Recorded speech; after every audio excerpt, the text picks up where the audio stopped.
Hello, welcome to another episode of Let's Make It. It's Monday night. It's 9 p.m. on the East Coast, and it's time for another Let's Make It. And we've been kind of wishy-washy a couple weeks because where we've been doing it. I actually recorded last week's show while I was traveling in my hotel room and put it out a little bit later in the week just because I didn't have time, and Bob and I couldn't connect during the week. We were going to try to do it later in the week, and we never could connect. So, but Bob is back here with me today. How's it going, Bob? It's going good. How are you? Doing good. How are things down in the warm area of the country? Well, it's a little warmer, but it's also very rainy the last 24 hours, which is good for us. We need it. Yeah, and pre-show, one of the things Bob's going to show you, he had a map of the weather, and I looked at that, and Yep. I lived in Texas for 5 years, and I know what that normally means, but fortunately it was past you today, so weather's not looking too bad right now. It's not too bad right now. It did knock out the power early this morning, but it was early this morning, so it was all right. Yep, it's always good to sleep in that way. That's right. All right, so this week you're going to show us what you did with your Screenly app and your other thing we talked about, what I guess it's 2 weeks ago now that we talked about this. Yeah, that's kind of the evolution of what we were working on before, and let me... this is the Raspberry Pi, and here you have a view of Dallas traffic. So what I did was I took the Screenly episode that you did on a Pi several months ago and put it on the Pi that I was working on a couple weeks ago with the ultrasonic sensor. And I have that sensor connected to the Pi, and I have Screenly running. And right now I'm just cycling through Dallas traffic, Dallas radar, and Let's Make It. So, which for me is 3 of my favorite sites. And I think it's going to be a little difficult to see, but I do have the light connected to the relay. And if you hear that clicking in the background, I have discovered that the Pi doesn't have quite enough oomph to power the HDMI connector along with the sensor and the relay. So when I move this to a box and actually use it somewhere, I'm going to have to power 5 volts from somewhere else. I won't be able to run 5 volts off the Pi. So this is kind of the evolution of the project, but it's all working, and it was actually very easy to get it all connected. Thankfully, when you install the Screenly image onto an SD card, it comes with SSH, so it's easy to copy onto the same code that I was using a couple weeks ago is running on here all the time now. So it's the evolution of the project, and it's actually been fairly easy, with the exception of I've discovered that I am not going to be able to use the VGA monitor that I had originally intended. I lose in the digital to analog conversion. I'm just losing too much resolution, and it's not going to work. So I'm going to have to dig up a monitor that's got an HDMI connection for the final version of this project. And tonight I was just using my second monitor connected to the Pi and a camera to show where I'm at with it right now. So let me ask you a question. I noticed something whenever you're changing pages there. Does Screenly seem slow to you when it's loading a web page? It is a little slow running off of the Pi. Yeah, I noticed that too. It was static images that you upload to it, it works great. But when you're trying to do a page that it's any kind of delay in loading, it seems like it takes it a little bit longer. It does take a little, yeah, it does take a little while loading. And when I've looked at, I was watching the processor, and it is processing at nearly 100%. So it's just a matter of horsepower on the Pi. and even though Screenly is specifically designed for the Pi and is optimized for the Pi, it's still pushing the Pi's hardware quite a bit. Yeah, when I first started testing, I wasn't sure if it was something I was doing on my network, but I noticed it on yours too, which makes me think it's more of the device itself that's not quite powerful enough. Yeah, it just doesn't have enough oomph. But if it's a a page that doesn't have a lot of information on it, then it actually loads fairly quickly. Right. It was the graphics that seemed like it took a while for it to download and to display. That's right. And let's face it, I'm loading up, and I've got the monitor sitting right next to me. That's why I'm looking at it. It's loading up radar and traffic images, so there is a lot of data that's being updated every time it goes to a page. So does that slow down your app at all for the sensor, or does it work just fine? It doesn't make any difference. Okay. My sensor app uses so little horsepower, and actually spends the majority of its time doing nothing.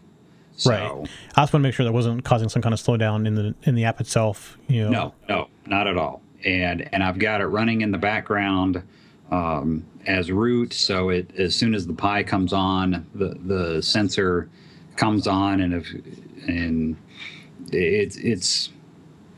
That has, Screenly is slow whether my sensor is running or not. Right. And the only thing I found is that the Pi just doesn't have enough oomph to support the sensor and the relay now that the HDMI is connected to it. Right. So for the relay, are you running any kind of transistor in there as well, or not? Not right now, no. Yeah, so I mean that might solve your problem as well. Just use a transistor with another power source. Yeah, and that's actually something I've looked at, is that what I'll end up doing is I'll use a separate power source, run the source through a transistor that I can turn on and off from the Pi. Right. Yeah. And that way the Pi will have the ability to reboot or reset the components. I had a similar problem because I did that on Airlight that reads how many viewers and all that at one time, using a Pi as well, and it being 3.3 volts and very low milliamp. I forget what it is, 320 or something like that. I had a hard time driving a relay, so I had to put a transistor in there, and that solved the whole problem when I did that. Well, it's funny because if I run the Pi without any video output and use VNC or something to connect into it, run a VNC server on the Pi, then there's enough voltage left to run the relay and the sensor. But as soon as I put on either composite or HDMI video, there's just not enough oomph left on it. Yeah, you're just going over that edge. So you're close to the edges. It's probably good. And this is right on the edge. And if you heard that clicking, it doesn't do it all the time.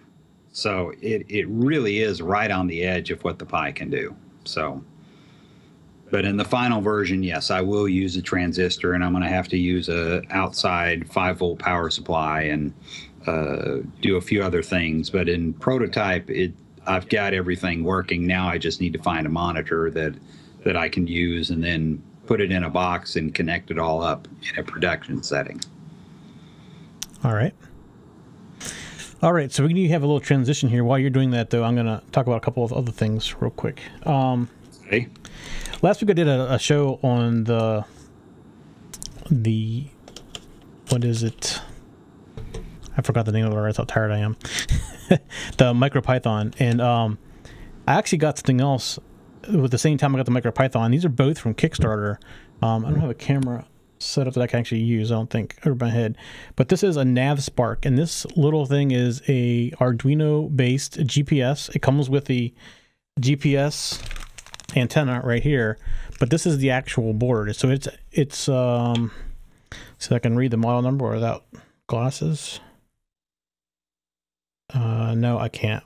But it's basically it's a specialized Arduino IDE too. So you have to download the IDE from their site. They just have their own drivers and everything already installed in it.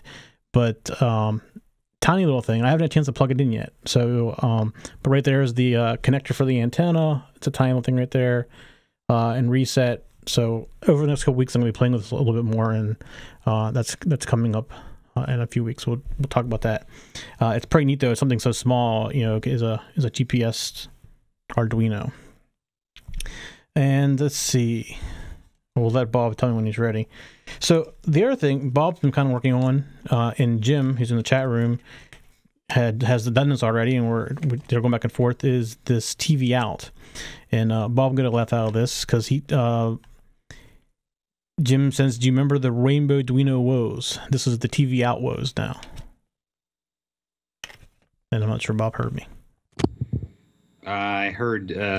Sorry, I had my mic turned off. Yeah, the Rainbow Arduino. Yes. So that was he says this is the TV out woes. Yes. Yeah, and that Rainbow Arduino is actually still sitting on my desk, staring at me. So I have never forgotten that one. I just haven't. I haven't. That's another one that I haven't. I've never have figured out how to get the I2C to work. Yeah, and I still have two of those too, and I never figured it out either. So they should contact us and help us out. We'll help them out. What's really sad is I have contacted that company, and they weren't interested in helping. Yeah, I remember that. I'm not real happy with them. So. All right, so this next segment we're going to talk about some a little different, not necessarily electronics, but we're talking about programming still, and we're going to talk about app development. And Bob's created an app on, I guess, for iPhone or iPhone iPad. iPhone, iPad, any variation. Actually, I've got Xcode. Sorry for all of this. I've got my Xcode up. Yeah, this is an app that I did. Essentially, it started off. It's called Testing Timer, and it's an app that its whole purpose in life is, well, we've all been in school before, and we've all taken time tests, where you've got so many questions and so much time, and you've got to get the app done in a period of time. So this is an app that is specifically for that. So, but it's a development. It's something. Since I have a number of college age kids around, it was a useful app for them. So, and let's see. So let me ask you this question. Do they allow you to use that during a test, or do you use it for preparing for the test? I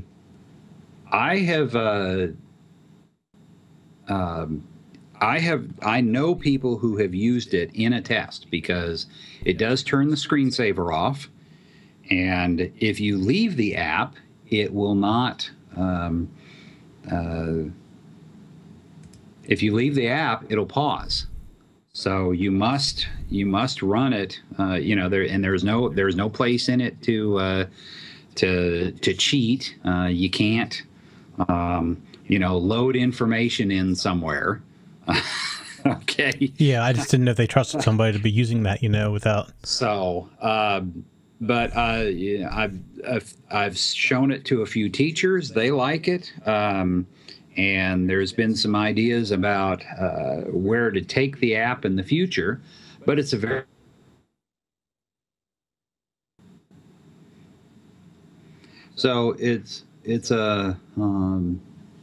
a simple app where you put in the number of questions, you put in the time.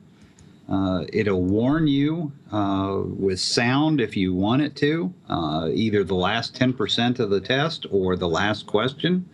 You can turn the sound on and off, and it gives you it tells you where you are in the test and how far you should go.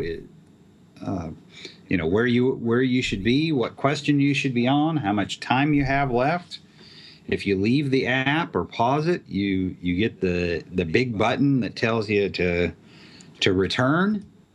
And when you're finished, it gives you a little summary of what you did, and asks if you want to do another test, or you can always click on support and send me hate mail. So desire. So does it determine where you are on the questions based on where you should be based on the amount of time? Yes. Okay. Based on the amount of time. So there's no way they can tell what question they're on, or when they get done with the question? You can tell what question you're on. Yeah, but what if something like I've taken tests where like the first 50 questions are multiple choice, and then you get into the essay at the end where you got, so the time it takes you to do one compared to the other is, a lot different. I've talked to several teachers about that, and we've kind of prototyped that, but it's not out yet. Yeah, I was kind of wondering, you just tap it when you're done with each question, it would tell you. Yeah. Right now, it's just a straight average of the questions that are available, and let me switch back to right now it's just a straight average of the questions that are, whatever number of questions and however much time, that's what it's calculating things at. But yeah, I have looked at doing a version where you can, if you have multiple choice, you set it for a certain period of time. If you have true false, you can set those with a different amount of time. You have an essay at the end, you can set a greater amount of time. And it's kind of, this is a project that's going to be driven by interest, user interest, how much people are using it. So, it is in the App Store right now. The reception has been fairly good. I mean, I have gotten a few, support emails back, and the feedback has been positive. And Apple also tells you, how many. It gives you access to the crash reports. When an app crashes on the phone, there's a report in the background that's sent back to Apple.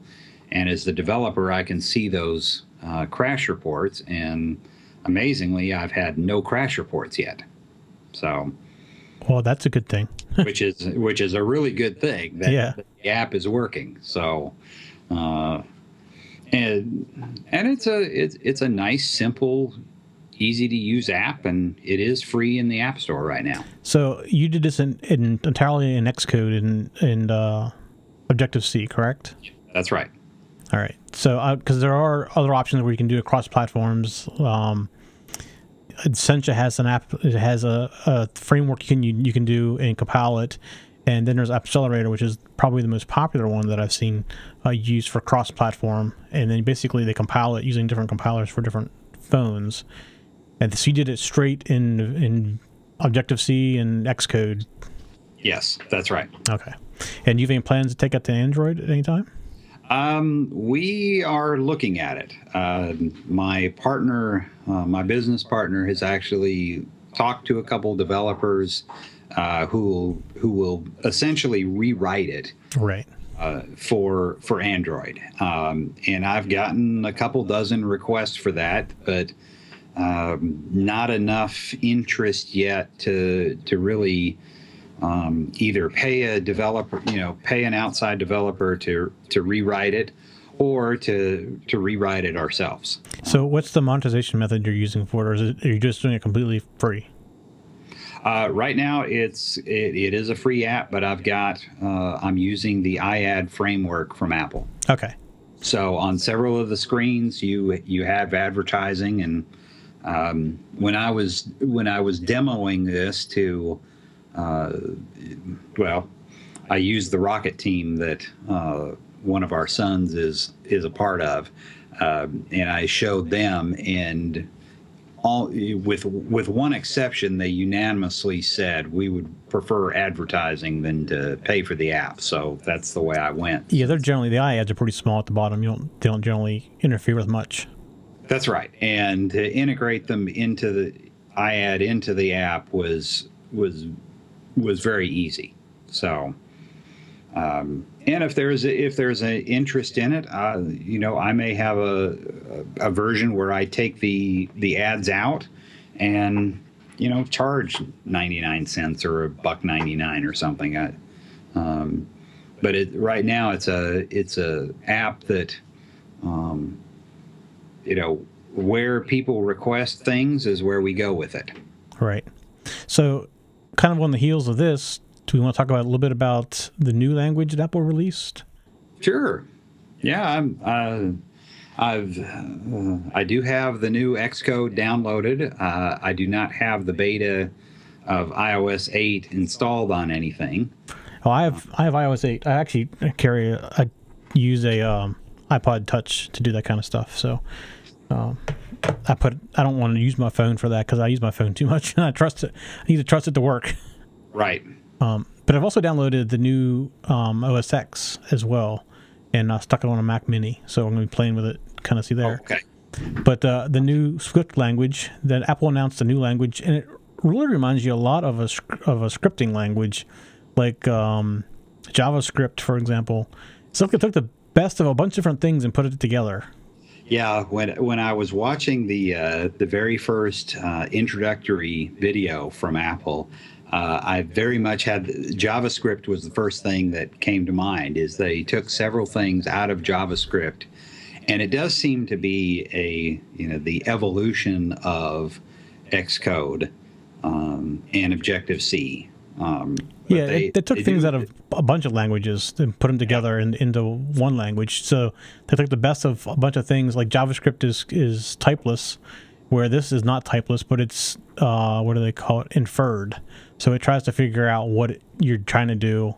So you don't have to define something. Although it's probably better if you do define something, if it can be either thing. So yeah, you have fewer definitions, and there are a few places where it looks like they've done they've borrowed some things from Ruby and JavaScript and Python and Objective-C, and several other languages, and I do like the getting rid of semicolons. That has been I have forgotten more semicolons over the years than I can possibly count. So yeah, but I'm so used to it now. I was writing stuff in Swift. I was putting semicolons at the end of it.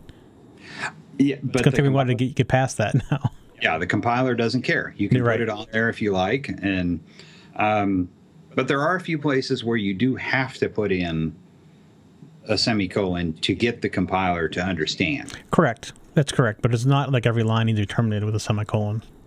Right. That's right. You don't have to have every line, and it is nice. In one sense, I do like it, and some of the shorthand it does. As somebody who just wrote an app that's in Objective-C, and I I will be updating it for iOS 8, so some of it is going to be written in Swift, although a lot of it I'm just going to leave as the Objective-C that it's written in right now. No, I haven't tried combining the two, but supposedly it's totally transparent. Right. That's actually I have 3 weeks of a shows recorded. The first show's already out with Swift, and I've already recorded 3 weeks of it, and getting ready to start recording the fourth week this week sometime. So I'm a little bit ahead of myself, but that's generally like to do that, so I can kind of figure it out ahead of time. But so far, I'm actually liking it. I mean, Objective-C is complicated to figure out, but after you figure it out, it's not too bad. And Swift's kind of in the same way. They use some of the weird typing, what I call weird typing. If you're an Objective-C programmer, it seems normal to you probably. The way they define their classes and everything is very much similar in Swift.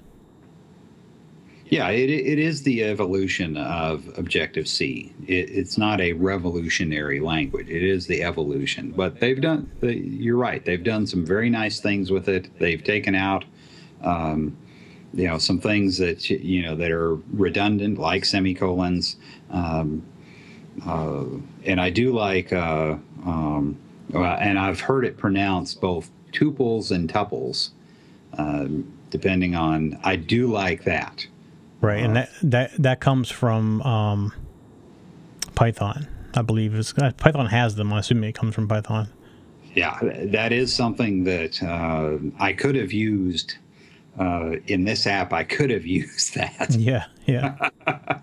So I don't think I'm going to go rewriting all my code to use it. What I ended up doing was creating an object, and I passed that object around from one controller to the next where I could have used tuples or tuples, however it's correctly pronounced. I could have used those, but I used what I had available to me. So if you had a chance to play with the playground, what do they call it, the playground? What's the app where you can write? It's called Playground, right? I have not played with it. I've got Xcode 6 downloaded. I've got an iOS 8 beta downloaded, but I don't have it installed on anything. So I think you're a little ahead of me. It's called a Playground. Yeah, I couldn't think of it. It didn't sound right when I said it, but it is called a Playground. That's very neat because you can, as you code, it shows you on the screen what your values are equaling. I've never seen that like that before. That's a very neat way to write some code and play with it. And that is actually which IDE was it? There was I just forgot the name of it. There was a Java IDE that I used 10 years ago that as you wrote code, the IDE would show you the values. Really? That's neat. So, I'd never seen anything done quite like, I mean, I've seen things where you put breaks in it or you can do watches and stuff, but never have it real time on the right-hand side give you what you just did. Yeah, I've seen that before, and it's a very nice feature. So far I've been using that for the shows. At some point I'm going to have to jump completely to Xcode coming up here really soon because you can't do a whole lot in the Playground. There's some limitation to it, but it's a great way to learn and to play with things and experiment with stuff. Yeah, that's right. So, but as somebody who's developing apps, it is going to make life easier for app developers. Yeah, at least for the devices that are on Apple, and that's quite. Before the show, we were talking about I have mixed feelings about it. So as an Apple developer, I really like it because it gives me more power with less coding. And if anybody who writes code, that's a great thing to have.